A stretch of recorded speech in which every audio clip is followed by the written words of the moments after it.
datang kembali ke hadirat Tuhan. Kita akan menyembah Tuhan, kita akan memuji Tuhan sekali lagi, kita mau agungkan Dia. Karena Tuhan sudah mengasihi kita dan kasih yang kekal dengan mengorbankan nyawanya di atas kayu salib. Pagi ini kita mau ingat bahwa kita punya Tuhan yang bisa kita andalkan. Kita punya Tuhan yang sungguh luar biasa mengasihi kita. Dan apa balasan kita kepadanya selain kita mengasihi dia lebih sungguh. Selain kita menghormati dia lebih dalam lagi. Selain kita rindu untuk selalu hidup di dalam hadiratnya. Mari kita mau balas cintanya Tuhan. Kita mau katakan bahwa Tuhan, Engkau adalah permata hatiku. Tidak ada yang bisa menggantikan Engkau di dalam hidupku. Engkau satu-satunya yang bisa kuandalkan. Engkau satu-satunya yang bisa kuharapkan. Hanya Engkau Tuhan yang kurindukan. Hanya Engkau Tuhan yang kudambakan setiap saat di dalam hidupku.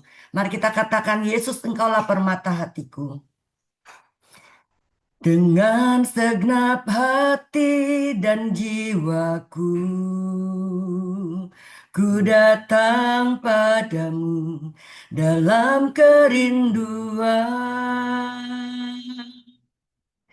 Kasih-Mu yang sanggup mengubahku dan menguatkanku dalam pengharapan. Yesus, Engkaulah permata hatiku. Dunia tak dapat menggantikanmu. Kemuliaan-Mu tercurah bagiku,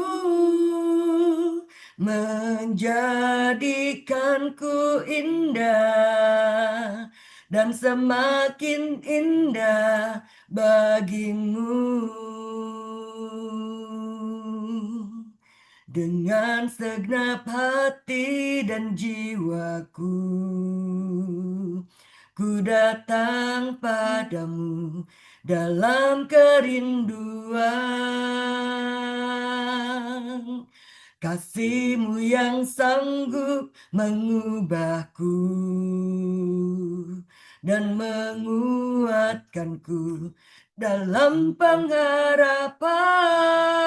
Katakan, Yesus, Engkaulah permata hatiku. Dunia tak dapat menggantikanmu. Kemuliaan-Mu tercurah bagiku, menjadikanku indah dan semakin indah bagimu. Yesus, Engkaulah permata hatiku. Dunia tak dapat menggantikanmu. Kemuliaan-Mu tercurah bagiku, menjadikanku indah dan semakin indah bagimu. Menjadikan indah dan semakin indah bagimu. Bapa, ini kerinduan kami Tuhan. Kami rindu Tuhan, semakin hari kami semakin indah di hadapan-Mu. Semakin hari Tuhan, semakin hari kami menjadi pribadi-pribadi yang berkenan kepadamu Tuhan. Bapa, kami rindu Tuhan. Setiap hari kami menjadi orang yang bisa menyenangkan hati Tuhan. Sehingga ketika kami nanti bertemu dengan Tuhan, Tuhan bisa memuji kami. Tuhan bisa bilang kami hamba-Mu yang setia Bapa. Sungguh Tuhan, kerinduan kami Tuhan, untuk kami terus melekat sama Tuhan. Untuk kami selalu dengar-dengaran sama Tuhan Bapa. Tolong Tuhan, jangan sampai kami jauh dari Engkau. Gandeng tangan kami terus Tuhan. Kami sadar Tuhan, kami perlu Engkau di dalam hidup kami. Kami butuh Engkau di dalam setiap langkah kaki kami. Kami gak bisa Tuhan berjalan tanpa Engkau. Bapa, ketika kami sadar Tuhan, kami ini disayang Tuhan, kami ini dikasih Tuhan. Kami nggak mau gantikan kasih itu dengan kasih yang lain Tuhan. Kami cuma mau kasih-Mu Tuhan di dalam hidup kami. Tuhan, sungguh Tuhan kami bersyukur pagi ini kami datang kepadamu Tuhan. Untuk kami boleh masuk di dalam doa pagi ini Tuhan. Biar Tuhan pagi ini kami boleh diteguhkan. Kami boleh makin disegarkan. Kami boleh makin dikuatkan. Karena kami makin mengenal siapa Tuhan yang kami sembah. Terima kasih Tuhan, terima kasih Bapak. Untuk kasih-Mu yang begitu luar biasa di dalam hidup kami. Kami bersyukur Tuhan, pagi ini kami minta Engkau menyucikan dan menguduskan kami terlebih dahulu Bapa. Sucikan layakan kami Tuhan. Biar Engkau yang boleh bekerja pagi ini Tuhan. Dan segala kuasa yang mau mengganggu jalannya ibadah pagi ini Tuhan. Kami patahkan di dalam nama Tuhan Yesus. Kami minta Engkau yang ada bersama dengan kami. Tuhan, saat ini waktu-Mu Tuhan, kami mau serahkan Tuhan. Biar internet boleh berjalan dengan baik. Biar setiap telinga yang mendengar boleh makin diteguhkan. Dan hati kami boleh menjadi hati yang subur. Sekali lagi Bapak, kami mau serahkan doa pagi ini dan segala pujian hormat kemuliaan bagi namamu. Dan nama Tuhan Yesus, haleluya, amin. Bapak Ibu, mari sebelum kita mendengarkan firman Tuhan, sekali lagi kita mau ingat bahwa hanya Yesus satu-satunya di dalam hati kita. Hanya nama Yesus yang ada terus terngiang di dalam telinga kita. Karena ketika kita boleh ingat nama Yesus itu, apapun yang menjadi pergumulan kita, apapun yang menjadi beban hidup kita saat ini, semuanya akan memberikan kita kelegaan karena kita tahu nama Yesus nama yang berkuasa. Mari kita katakan itu nama yang indah. Kemudian penatua Rudi akan menyampaikan kebenaran firman Tuhan. Itu nama yang indah, nama Yesus. Itu nama yang indah dari surga mulia. Bimbang takut diusirnya, hati susah dihiburnya. Nama Yesus yang indah, yang ku cinta. Itu nama yang indah, nama Yesus. Itu nama yang indah dari surga mulia. Bimbang takut diusirnya, hati susah dihiburnya.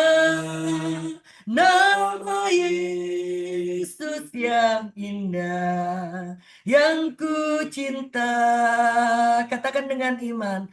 Nama Yesus yang indah, yang ku cinta. Sekali lagi. Nama Yesus yang indah, yang ku cinta.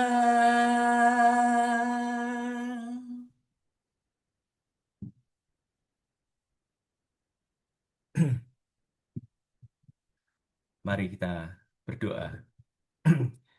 Bapa di surga, terima kasih. Sungguh kami bersyukur atas segala kebaikan Tuhan, atas kemurahan Tuhan, atas kasih Tuhan yang anugerah Tuhan yang sungguh besar dan luar biasa atas kehidupan kami.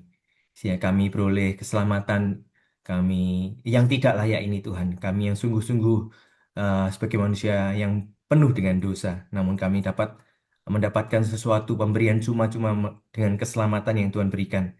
Biarlah kami belajar Tuhan untuk menghargai apa yang Tuhan sudah berikan, apa yang Tuhan sudah eh, anugerahkan dalam kehidupan kami. Yang boleh tetap menjaga hidup kami benar di hadapan Tuhan. Dan pagi ini kami mau bersama-sama belajar ya Tuhan. Sucikan kuduskan hamba-Mu, urapi ya Tuhan. Dan kami mau bersama-sama belajar merendahkan hati di hadapan Tuhan. Biar firman Tuhan ini boleh menguatkan, mengingatkan kami, meneguhkan kami, dan juga senantiasa membimbing kami dalam kebenarannya Bapak. Terima kasih Bapak di dalam nama Tuhan Yesus Kristus. Kami berdoa dan mengucap syukur. Haleluya. Amin.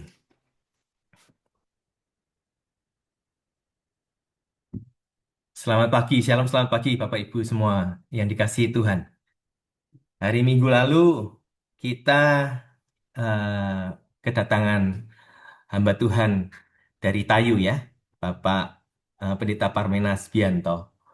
Kita belajar tentang anugerah, diselamatkan oleh anugerah.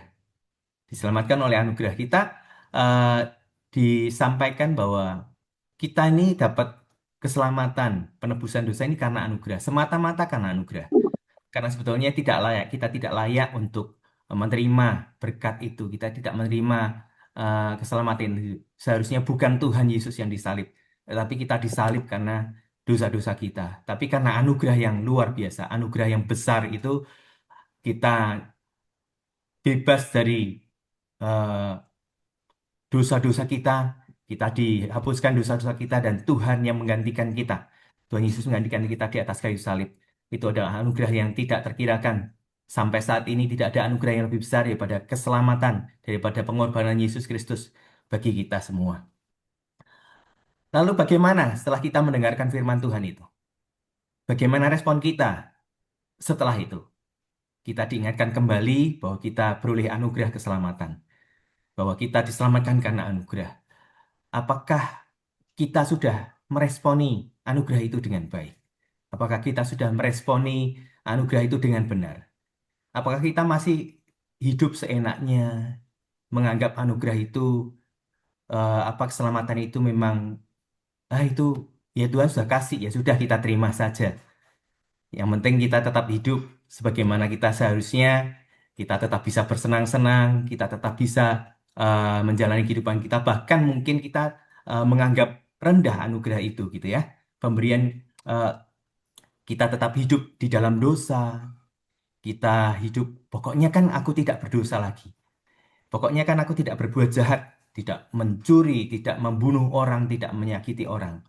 Tapi kita lupa ternyata banyak hal yang harus kita kerjakan, banyak hal yang harus kita eh, perjuangkan sebagai manusia yang tetap hidup di dunia ini, di mana dosa masih selalu menghampiri kita, mengintai hidup kita supaya kita jatuh ke dalamnya lagi, gitu ya.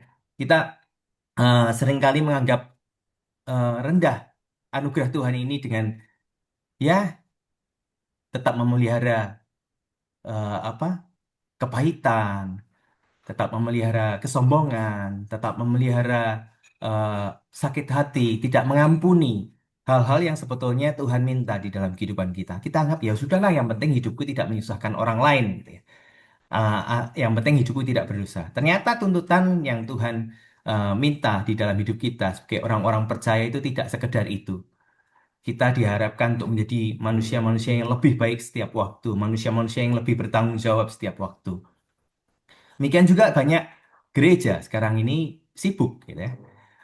Gereja yang seharusnya menjadi terang bagi dunia ini, gereja yang seharusnya menjadi eh, tempat di mana orang bisa belajar untuk mengenal Tuhan, gereja yang di mana seharusnya mencerminkan kasih Tuhan, kebersamaan, kesatuan hati. Tapi ternyata banyak perpecahan terjadi di dalam gereja, bahkan di antara gereja, gitu ya. Banyak apa bersaing, gereja bersaing.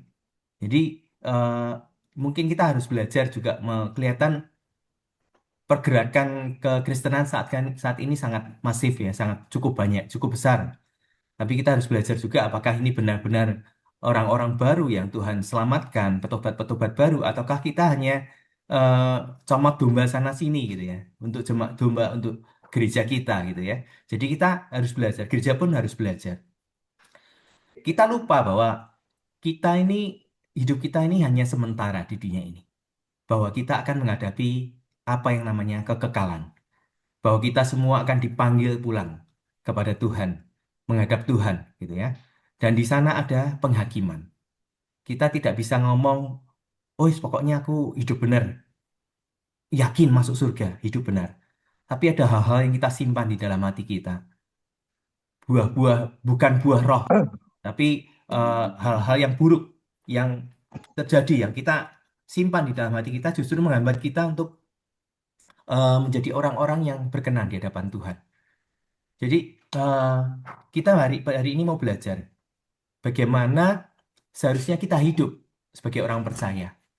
Hidup kita ini adalah pertandingan iman. Hidup kita ini adalah pertandingan untuk mencapai garis akhir. Supaya kita mendapat mahkota, mahkota kehidupan. Rasul Paulus sendiri ragu-ragu gitu ya, ketika dia sudah mengabarkan Injil dalam satu surat Korintus, di dalam 1 Korintus 9 ayat 27 saya ingin membacakan. Tetapi aku melatih tubuhku, menguasainya seluruhnya, supaya sesudah memberitakan Injil kepada orang lain, jangan aku sendiri ditolak. Rasul Paulus, rasul yang besar, ya, yang sebagian besar isi Alkitab dia yang menulis, tapi masih berusaha. Dia memperlengkapi dirinya, dia melatih tubuhnya, melatih imannya dan menguasai seluruhnya. Ya, seperti di dalam pertandingan, dia harus selalu berlatih supaya ketika waktu itu datang, ketika banyak orang yang diselamatkan melalui khotbah-khotbahnya, melalui pelayanannya, jangan sampai dia sendiri yang ditolak. Jadi, marilah kita belajar. Kita akan belajar lebih dalam mengenai hal ini. Tema hari ini, eh, saya ingin sharing tentang 3 peringatan terakhir dari Yesus, supaya kita masuk dalam kekekalan. Kalau kita membaca di dalam Matius 24-25, di situ dikatakan beritakan tentang akhir zaman, bahwa kita harus siap. Orang sibuk ya, sekarang ini sibuk, dunia ini sedang sibuk sekarang, eh, istilah indis ekonomi katanya gitu ya. Sekarang orang sibuk dengan membuat dirinya bisa melewati masa-masa sulit saat ini dengan kondisi ekonomi yang begitu buruk gitu ya, begitu menyusahkan. Sekarang banyak orang susah, banyak orang juga tidak punya pekerjaan karena keadaan ekonomi yang memang sedang tidak baik. Tapi orang lupa, orang sibuk jadi memperkaya diri, orang sibuk dengan kehidupannya, orang sibuk dengan hari-harinya. Wah, bagaimana aku bisa makan, bisa memenuhi segala tuntutan anak sekolah, juga segala macamnya. Orang sibuk dengan dari pagi ketika bangun sampai pulang malam, tidur lagi, pagi bangun lagi, kembali bekerja. Orang begitu sibuknya sampai lupa bahwa hal ini kita harus hadapi, kekekalan ini harus kita hadapi. Dan ada yang kita harus siapkan ternyata. Bahwa kita tidak bisa menghadapi kekekalan hanya datang ke gereja, hanya seminggu sekali, ikut persekutuan, koper, kompak, setiap minggu, tidak bisa hanya dengan membaca firman Tuhan setiap hari, tidak bisa hanya dengan doa yang kusuk setiap waktu, tapi ada hal-hal yang ternyata harus kita jaga. Karena ada hal-hal yang harus kita persiapkan. Di dalam Matius 24 ayat 42, karena itu berjaga-jagalah, sebab kamu tidak tahu hari mana Tuhanmu datang. Firman Tuhan berkata bahwa Tuhan datang seperti pencuri gitu ya. Tidak tahu kapan, kita tidak pernah tahu kapan pencuri datang. Kalau kita tahu pencuri datang, kita pasti bisa siap-siap menyiapkan alat senjata untuk melawannya gitu ya. Tapi kita tidak tahu. Dan kedatangan Tuhan sama seperti kedatangan pencuri. Tidak tahu kapan dia datang sewaktu-waktu. Nah, bagaimana kita bisa menghadapinya? Supaya kita mempersiapkan diri, supaya kita tidak terlambat. Bahwa ketika Tuhan sudah datang, kita belum siap, kita belum apa-apa. Ternyata kita masih jauh. Kita di saat yang tidak baik. Kita sedang menjauh dari Tuhan. Apakah keselamatan itu tetap ada di dalam hidup kita ketika kita menghadapi semuanya itu gitu ya. Ketika anugerah yang Tuhan berikan itu eh, dilimpahkan dalam hidup kita, apakah kita akan tetap menerimanya ketika Tuhan tiba-tiba datang? Dalam kondisi apakah kita saat itu? Dalam kondisi iman seperti apakah kita saat itu? Apakah kita siap gitu ya? Next, 3 hal yang kita harus persiapkan ketika kita mau menghadapi kekekalan. Tuhan mengingatkan, jangan terlena, tetap berjaga-jaga. Matius 24 ayat 42 sampai 44. Ya. Firman Tuhan sendiri yang berkata bahwa karena itu berjaga-jagalah, sebab kamu tidak tahu pada hari mana Tuhanmu datang. Ya, Yesus memperingatkan kita bahwa dia sendiri tidak tahu, hanya Bapa yang tahu kapan Yesus akan datang ke dunia. Dan itu bisa jadi sangat mengagetkan kita, membuat kita apa? Kena serangan jantung mungkin ya, karena kaget. Oh, tiba-tiba Tuhan datang dan kita tidak siap. Kita nggak boleh terlena. Yesus mengingatkan bahwa masalah terbesar bukan selalu penolakan. Mungkin kita ngomong, wah itu orang itu ateis, wah orang itu nggak menerima Tuhan, orang itu nggak taat, nggak melayani Tuhan. Tapi kita lupa bahwa seringkali kesibukan juga membuat kita jauh dari Tuhan. Seringkali eh, kenyamanan dunia ini membuat kita jauh dari Tuhan. Ya, kesibukan kita, kenyamanan kita, ketika kita sedang berusaha membuat mendapatkan kesuksesan dalam arti harafiah ya. Kita ingin jadi kalau sekarang zamannya kan mau mendapatkan passive income, maunya nanti tua nggak usah kerja dari apa yang kita punya, kita mendapat penghasilan, nggak usah mikir duitnya dari mana, karena ada passive income. Orang banyak mengejar semuanya itu. Kita sibuk dengan perkara-perkara duniawi, kita sibuk dengan hidup kita gitu. Dan ketika semua itu kita dapatkan, sudah mendapatkan passive income, hidup kita sudah berkecukupan, berkelimpahan. Kita lupa karena kita sudah nyaman. Wah, semuanya hasil usahaku. Semuanya sudah aku capai. Sekarang seperti anak muda yang di dalam firman Tuhan. Sekarang mau apakah hai jiwaku? Udah aku sekarang mau membangun lubung yang lebih besar. Aku akan mengumpulkan harta dan aku akan menikmatinya. Santai-santai. Kita akan menjalaninya dengan eh, ya menikmati apa yang kita capai, apa yang kita dapatkan, apa yang kita terima gitu ya. Dengan bersantai-santai, tidak pedulilah orang lain. Yang penting aku bisa menikmati hidupku, aku bisa menikmati kekayaanku, aku bisa menikmati kenyamanan, aku bisa kemanapun mau beli apapun nggak mikir. Aku mau kemanapun aku nggak mikir, aku bisa kemana saja sekarang itu. Jangan sampai juga kenyamanan membuat kita lupa bahwa kita harus menghadapi kekekalan itu. Dan jangan sampai kita juga nggak tahu gitu ya. Kita nggak siap. Mungkin kita sibuk. Pelayanan gereja tidak menjamin bahwa kita siap menghadapi kekekalan. Mungkin kita sibuk dengan program. Kita sibuk melayani ke sana kemari. Kita sibuk untuk apa? Melakukan misi. Tapi kita sendiri lupa hubungan kita sama Tuhan. Kita sibuk hanya secara harafiah. Kita hanya sibuk secara hidup kita, fisik kita. Oh iya, kita ke sana kemari, kita melayani ke sana kemari. Tapi kita tidak menjaga hubungan kita dengan Tuhan. Ya, kalau pertanyaan buat kita adalah, kalau Yesus datang hari ini, apakah kita sedang dalam keadaan siap? Itu yang pertama. Kemudian ya, sebentar, masih ada satu tambahan lagi. Ah, Tuhan mengingatkan kita, ketika di dalam ah, apa yang disampaikannya di dalam mengenai ke hari-hari terakhir. Saya buka di dalam Lukas 17 ayat 31, saya akan bacakan. Barang siapa pada hari itu sedang di peranginan di atas rumah dan barang-barangnya ada di dalam rumah, janganlah ia turun untuk mengambilnya. Dan demikian juga orang yang sedang di ladang, janganlah ia kembali. Ingatlah akan istri Lot. Kenapa istri Lot? Kenapa tadi disampaikan barang siapa pada hari itu sedang di peranginan di atas rumah dan barang-barangnya ada di dalam rumah, janganlah ia turun untuk mengambilnya. Juga yang sedang di ladang, janganlah ia kembali ke rumah. Ingatlah istri Lot. Istri Lot apa? Ketika dia melarikan diri, ketika Tuhan suruh dia melarikan diri bersama keluarganya, bersama Lot dan anak-anaknya, dia sempat apa? Menoleh ke belakang. Dia tidak rela kenyamanan dunia, kenikmatan dunia yang selama ini dia nikmati. Itu hilang begitu saja. Dia menoleh ke belakang. Dia melihat kembali. Dan ternyata itu sangat tidak layak di hadapan Tuhan. Itu tidak layak di hadapan Tuhan. Tuhan tidak suka itu. Dan ketika kita menoleh ke belakang, seringkali kehilangan itu terasa sangat kehilangan. Ketika kita melihat barang kita, kehilangan kita berkali-kali. Terus-menerus fokus pada kehilangan kita.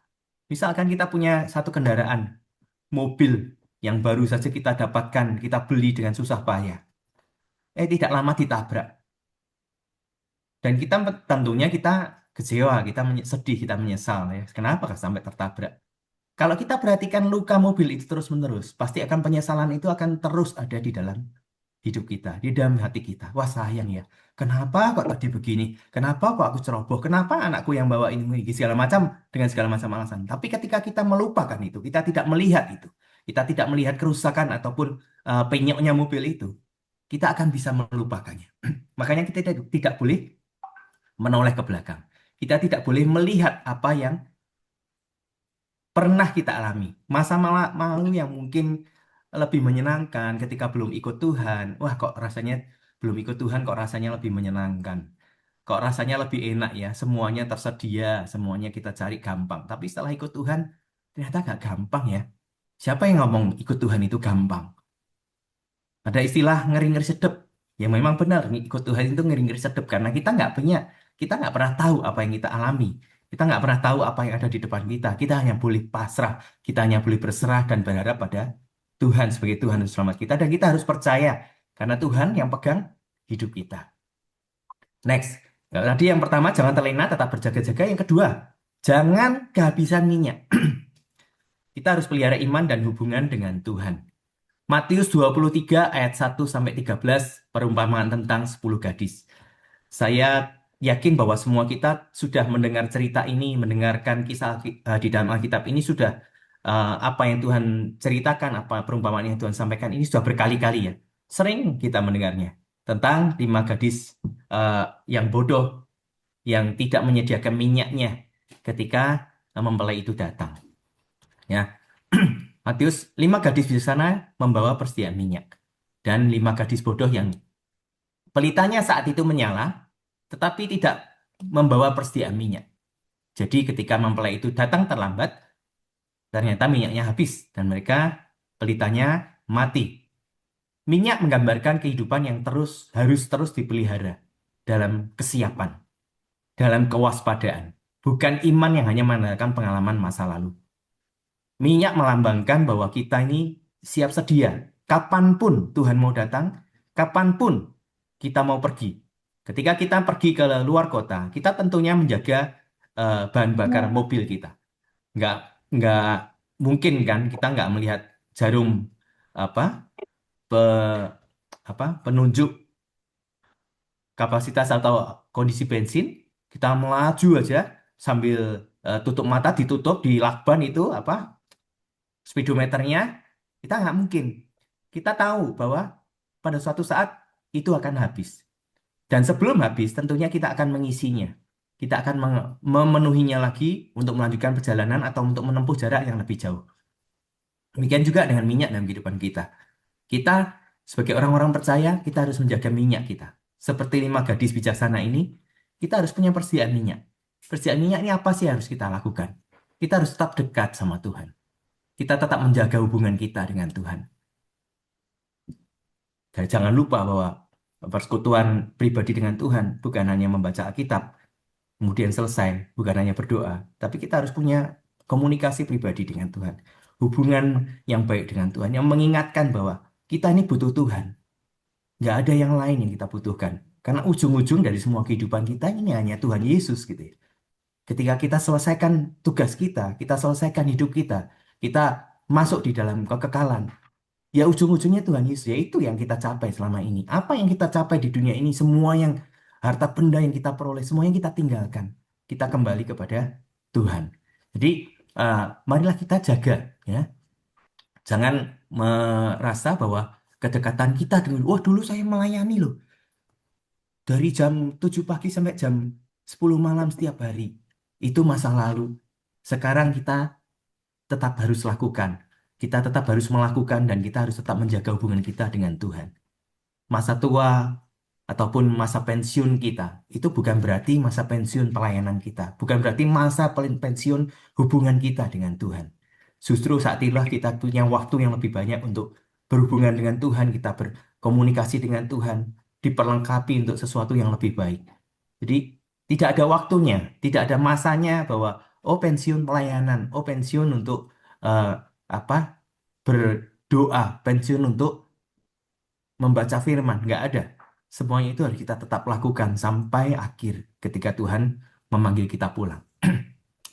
Jangan hanya memiliki status Kristen, tetapi tidak memiliki kehidupan bersama Kristus. Jangan menunggu pintunya tertutup, tapi kita harus tetap membawa hidup kita tetap menyala-nyala di hadapan Tuhan dengan minyak yang tetap siap dengan hati yang tetap siap kapanpun Tuhan panggil kita masuk di dalam kekekalan itu, ya. Karena itu berjaga-jagalah, ya, berjaga-jaga supaya kamu tidak, karena sebab kamu tidak tahu akan hari maupun saatnya. Kesiapan bukan sesuatu yang bisa dipinjam. Masuk surga bukan gandeng-gandengan. Oh, masuk komunitas yang Kristen, masuk komunitas atau komsel, mau persekutuan terus tiap hari. Kita tidak masuk surga gandeng-gandengan. Kita selalu mengingatkan anak-anak di Jelambar. Ingat, masuk surga itu tidak gandeng-gandengan. Bukan karena keluarganya, adik orang tuanya, saudara-saudaranya Kristen dan baik ataupun hidup benar di hadapan Tuhan, terus kita ikut gitu ya. Kita punya tanggung jawab masing-masing di hadapan Tuhan. Bahwa kita eh, akan mengalami penghakiman yang sama. Sama seperti saudara kita, sama dengan orang tua kita. Kita akan mengalami penghakiman yang Tuhan haruskan bagi setiap kita, bagi setiap orang percaya.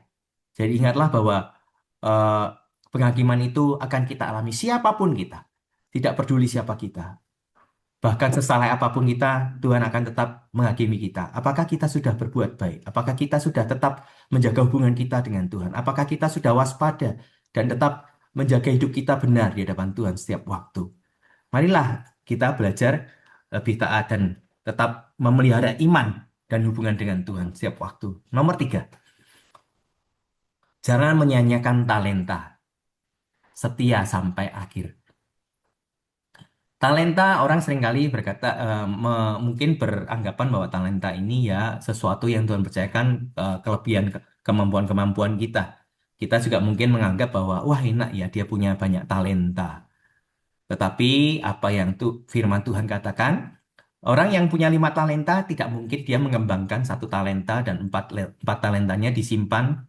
Kemudian dia mengembalikan 6 talenta karena yang berbunga atau yang berhasil adalah 1 talenta, kemudian yang 4 talenta.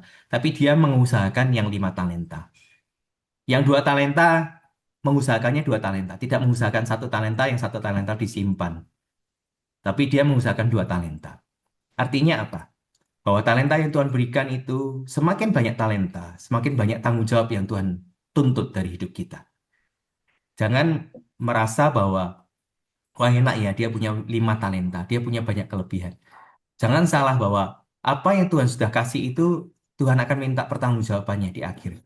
Ketika kita punya 5 talenta dan kita tidak kembangkan, kita tidak gunakan itu sebagaimana mestinya, seperti yang Tuhan harapkan, kita akan dituntut mempertanggungjawabkan itu. Jadi kalau kita sekarang hanya punya 1 talenta, kembangkan, lakukanlah itu dengan baik. Lakukanlah itu dengan benar. Lakukanlah itu dengan setia di hadapan Tuhan. 5 talenta. Yesus menunjukkan bahwa setiap orang menerima. Tidak ada satupun di antara kita yang tidak menerima talenta dari Tuhan. Kita masing-masing punya anugerah, menerima anugerah daripada Tuhan. Dan kita masing-masing menerima talenta dari Tuhan, apapun itu. Mungkin si A bisa punya kelebihan, punya 5 talenta yang ABC. Tapi yang si B punya talenta. Talentanya mungkin E atau EF dan pasti lain-lain. Tuhan pasti memberikan talenta yang spesifik. Tuhan memberikan talenta, Tuhan memberikan kepercayaan yang luar biasa buat kita nih masing-masing yang seharusnya kita pertanggungjawabkan di akhir. Jadi ketika kita menjalani kehidupan kita, jangan pernah membandingkan diri kita dengan orang lain. Wah enak ya, dia bisa melayani itu, dia bisa punya talenta itu. Ingat bahwa talenta apapun yang Tuhan berikan, kemampuan yang Tuhan berikan, itu Tuhan minta pertanggungjawabannya. Semakin banyak yang harus kita pertanggungjawabkan. Semakin kaya kita, semakin banyak harta kita, semakin banyak yang harus kita pertanggungjawabkan. Jangan berpikir bahwa orang kaya itu pasti hidupnya enak. Banyak yang harus dipertanggungjawabkan di hadapan Tuhan. Orang miskin, orang yang tidak punya, mungkin hanya mempertanggungjawabkan apa yang dia punya. Tapi orang kaya mempertanggungjawabkannya lebih, karena dia dipercaya lebih oleh Tuhan. Jadi janganlah kita menoleh ke kanan ke kiri, kita membandingkan hidup kita. Karena Yesus menunjukkan bahwa setiap orang menerima sesuatu yang dipercayakan masing-masing kepada setiap pribadi. Yang Tuhan cari bukanlah apakah kita menerima talenta yang banyak. Tuhan tidak membandingkan, membedakan kita. Oh yang terima 5 talenta. Oh kamu lebih baik dibanding yang terima 1 talenta. Tuhan tidak pernah membandingkan hal seperti itu. Tuhan hanya melihat apakah talenta yang Tuhan berikan itu kita kembangkan, kita gunakan dengan benar, kita eh, karyakan dengan benar di hadapan Tuhan. Ketika kita punya 5 talenta, tapi kita kuburkan semuanya. Tuhan berkata, kepada yang 1 talenta aja Tuhan bilang, apa? Engkau hambaku yang jahat. Gitu ya. Apalagi kalau kita dikasih 5 talenta dan kita tidak kembangkan. Yang 1 aja Tuhan sudah marah gitu ya. Apalagi kalau kita punya banyak talenta. Dan kita punya banyak hal yang Tuhan percayakan buat hidup kita. Tapi kita tidak gunakan. Kita bisa membayangkan waktu penghakiman nanti bagaimana. Ya. Suatu hari kita akan berdiri, bertanggung jawab, mempertanggungjawabkan hidup kita di hadapan Tuhan. Dan marilah kita berusaha untuk mendengar. Biarlah itu kata-kata ini boleh selalu ada di dalam hidup kita. Baiklah, baik sekali perbuatanmu itu, hei hambaku yang baik dan setia.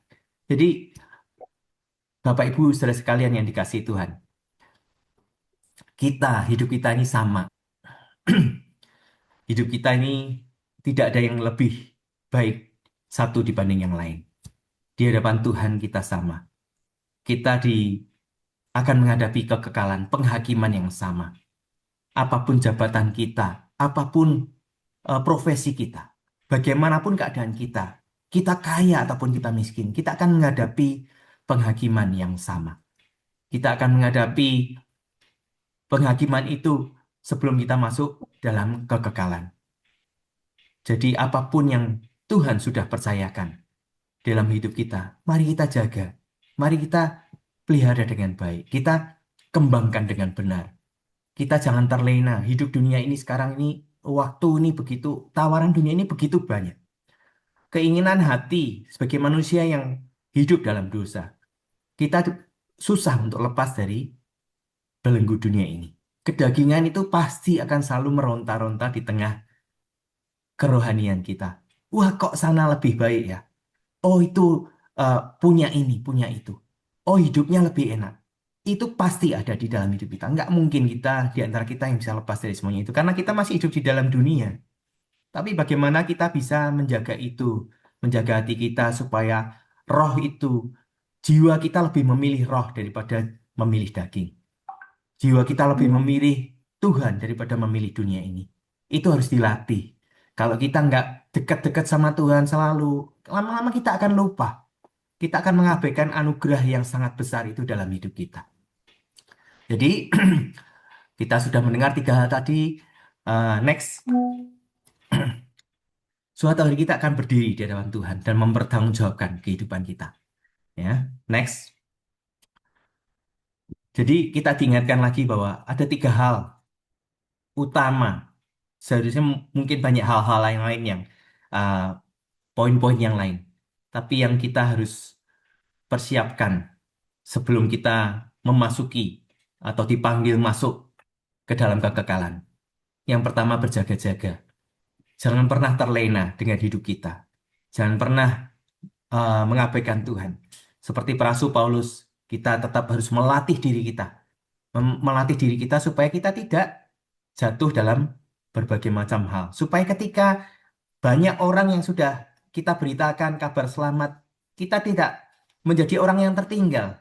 Karena ternyata kita lupa. Karena kita tidak berlatih terus. Karena kita eh, selesai pertandingan di tengah jalan. Ya, jadi marilah kita berjaga-jaga.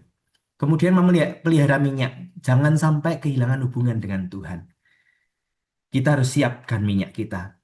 Kita harus siap kapanpun Tuhan panggil kita. Kita harus siap dalam kondisi yang baik, dalam kondisi yang benar di hadapan Tuhan. Kita harus memelihara minyak, kita harus menjaga hubungan kita dengan Tuhan, persekutuan kita pribadi dengan Tuhan. Janganlah kita disibukkan dengan hal-hal yang lain yang membuat kita malah mengabaikan, bahkan melupakan anugerah yang besar yang Tuhan berikan. Dan yang terakhir, setia berkarya. Jangan sia-siakan setiap kesempatan yang Tuhan berikan. Karena Tuhan tidak butuh kita. Jangan pikir bahwa dengan kekayaan kita, wah, siapa yang membiayai gereja? Siapa yang membiayai pelayanan? Jangan salah, Tuhan bisa pakai orang lain. Jangan pikir kalau kita tidak memuji Tuhan, Tuhan eh, tidak ada yang memuji Tuhan. Bahkan firman Tuhan berkata kalau Tuhan bisa membuat batu-batu, pohon-pohonan bersorak-sorai bagi Dia. Tuhan tak butuh kita yang butuh Tuhan. Tapi Tuhan karena anugerahnya, Tuhan sudah menyelamatkan kita, mengorbankan dirinya untuk kita. Apa untungnya? Nggak ada. Hanya karena kasihnya kepada kita. Hanya karena kebaikannya, kemurahannya buat kita. Jadi dia lakukan semuanya itu. Dari cintanya yang begitu besar buat kita. Mari kita berkarya, setia berkarya. Firman Tuhan satu firman Tuhan berkata di dalam Matius bahwa kita harus eh, menjangkau jiwa ya. Jadi kita harus pergilah dan beritakanlah, bawalah Injil, beritakan Injil. Kita mungkin menganggap, wah, saya bisa berdoa. Saya dukunglah misi dalam doa. Saya setiap doa kok setiap hari. Saya dukung misi dalam dana. Saya bisa kasih dana. Sudah itu aja. Tapi saya nggak ikut. Nggak bisa. Kita harus ikut di dalamnya. Firman Tuhan berkata bahwa kita harus mengabarkan ya amanat agung. Bahwa kita harus mengabarkan Injil kemanapun, seluruh penjuru dunia. Bahwa kita harus mengabarkan Injil kemanapun kita pergi. Mungkin kita tidak bisa ikut misi, program misi. Tapi kita bisa menemui ketika kita bertemu dengan orang-orang di jalan, orang-orang di sekeliling kita. Kita bisa bercerita tentang Yesus. Jadi tidak ada satupun yang kita bilang, wah aku bisanya dukung doa, aku bisanya dukung dana. Aku nggak bisa ikut. Ya, padahal hidup kita ini setiap hari adalah misi. Kita bisa bertemu dengan setiap orang dan kita bisa mengabarkan kabar keselamatan bagi setiap orang. Melihat orang yang susah, melihat orang yang perlu pertolongan, kita bisa melakukan itu. Kemarin ketika dalam Komsel, ada seorang ibu-ibu yang eh, di dalam persekutuan doa, yang bercerita bahwa dia sering berbicara dengan orang-orang di sekitarnya, mengabarkan Injil. Dan ketika ada pertanyaan, bagaimana itu caranya? Karena nggak gampang ya, tentunya kita was-was. Wah ini jangan-jangan dikira apa kristenisasi gitu ya. Padahal kita ingin mengabarkan mereka, membawa mereka dalam pengenalan akan Yesus. Ibu ini bercerita gitu ya, bahwa oh banyak cara yang bisa dilakukan sebetulnya. Tidak selalu kita terus tiba-tiba ngomong bahwa, oh, kita mengabarkan Injil.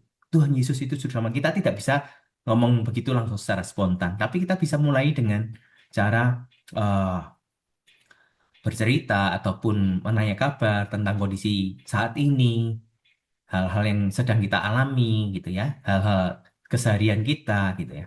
Jadi banyak cara yang sebetulnya bisa dilakukan. Dan itu menjadi tanggung jawab kita, Bapak Ibu Saudara yang dikasihi Tuhan. Ya, kita diharapkan untuk untuk berkarya, untuk tetap mengembangkan, untuk melakukan apa yang Tuhan percayakan dalam hidup kita. Next, penghakiman terakhir.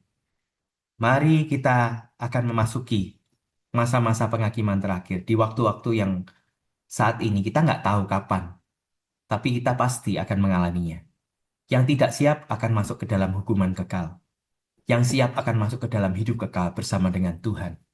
Mari kita belajar untuk eh, mempersiapkan diri kita, ya, memenuhi diri kita dengan segala yang dibutuhkan, ya. Kekekalan bukanlah harus kita pikirkan nanti. Memasuki penghakiman Tuhan ini adalah sesuatu yang kita harus persiapkan dari sekarang. Seperti kita menjalani pertandingan, kita mendapatkan mahkota, itu kita harus persiapkan sekarang. Nggak mungkin kita dapatkan secara instan. Kemudian yang terakhir, next, Yesus akan datang. Kepastian bahwa Yesus akan datang kedua kali. Ingatlah akan hal ini.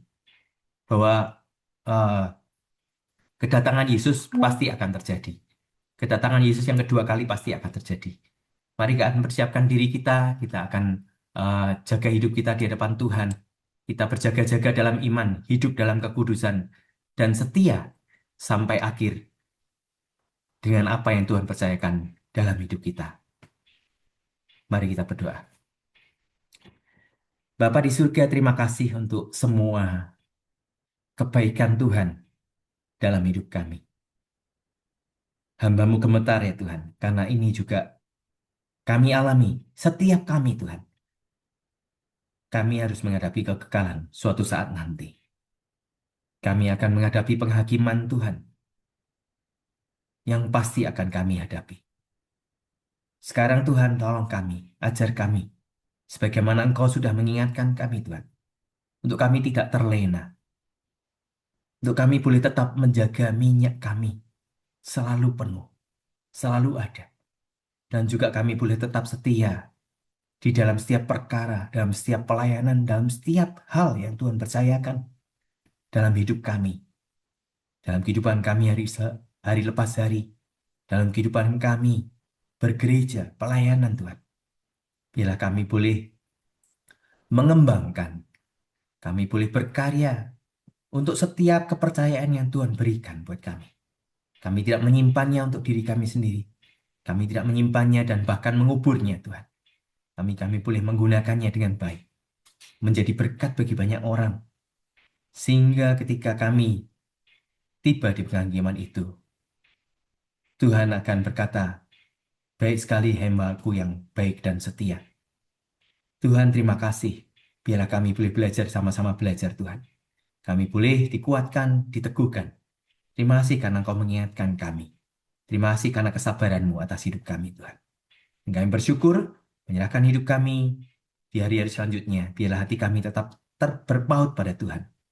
Tertawan dan dengan rela kami ikatkan kepada Tuhan. Diikatkan kepada Tuhan. Karena kami tidak bisa hidup lepas daripada jangkauan kasih-Mu. Kami tidak bisa hidup lepas dari kebaikan-Mu, dari kemurahan-Mu, Tuhan. Dari kuasa-Mu, Tuhan. Karena hanya Engkaulah sumber kehidupan kami. Di dalam nama Tuhan Yesus Kristus, kami berdoa, kami mengucap syukur untuk waktu yang indah ini, Bapa, di dalam nama Yesus. Haleluya. Amin. Saya kembalikan kepadamu.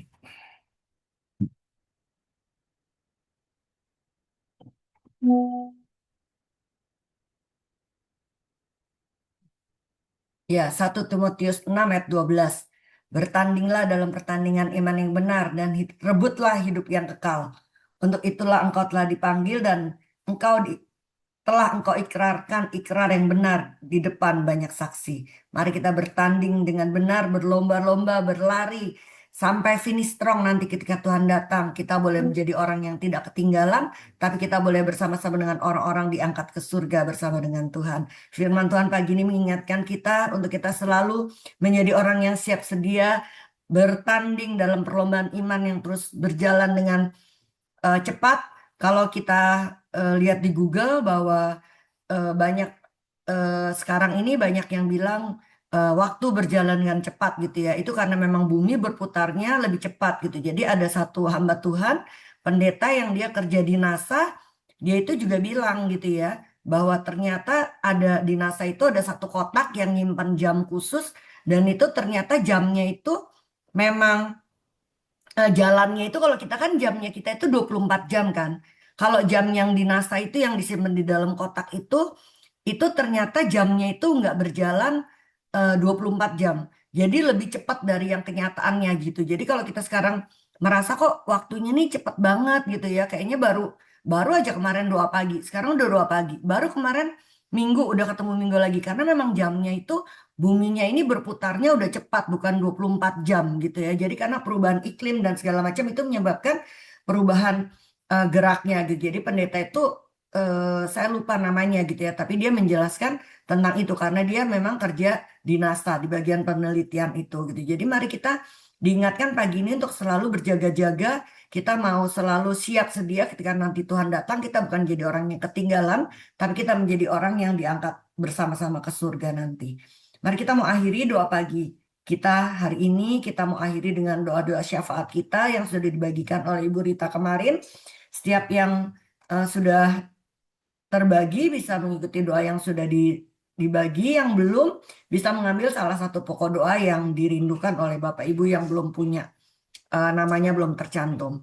Mari sebelum kita menaikkan doa syafaat kita, kita mau ingat satu lagu bahwa kita punya Tuhan yang selalu menjaga kita, Tuhan yang besar, Tuhan yang selalu memelihara kita dan tidak pernah meninggalkan kita. Mari kita katakan, Bapakku di surga menjagaku. Kepada Tuhan aku menyerah, di atas gunung maupun di lembah, gelombang laut pembawa maut akan tenang dan langit pun cerah. Badai mengamuk aku tak gentar, awan menghitam guru menggetar. Aku tenang, aku senang, yang menjagaku Bapa yang akbar. Kepada Tuhan aku menyerah, di atas gunung maupun di lembah, gelombang laut pembawa maut akan tenang dan langit pun cerah.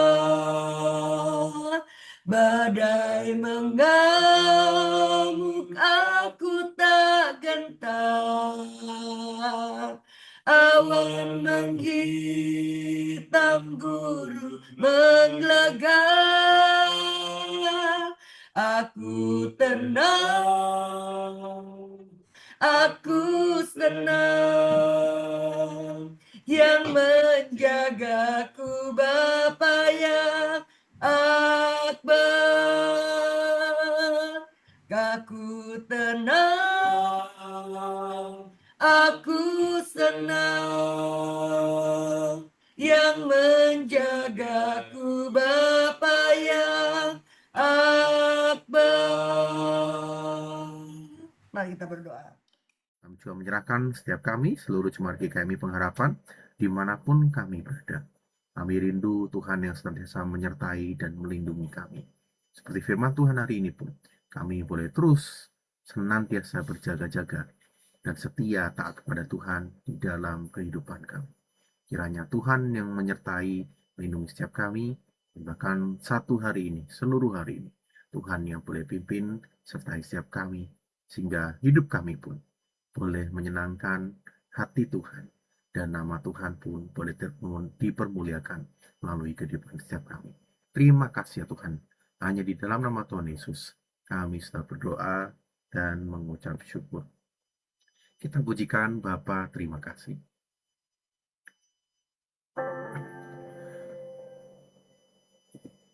Bapa, terima kasih.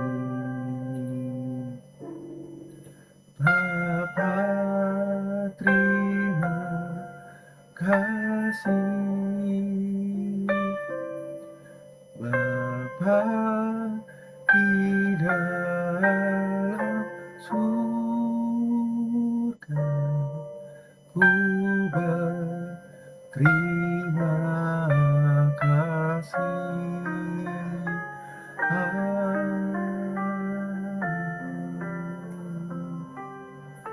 Selamat pagi Bapak Ibu, Tuhan Yesus memberkati.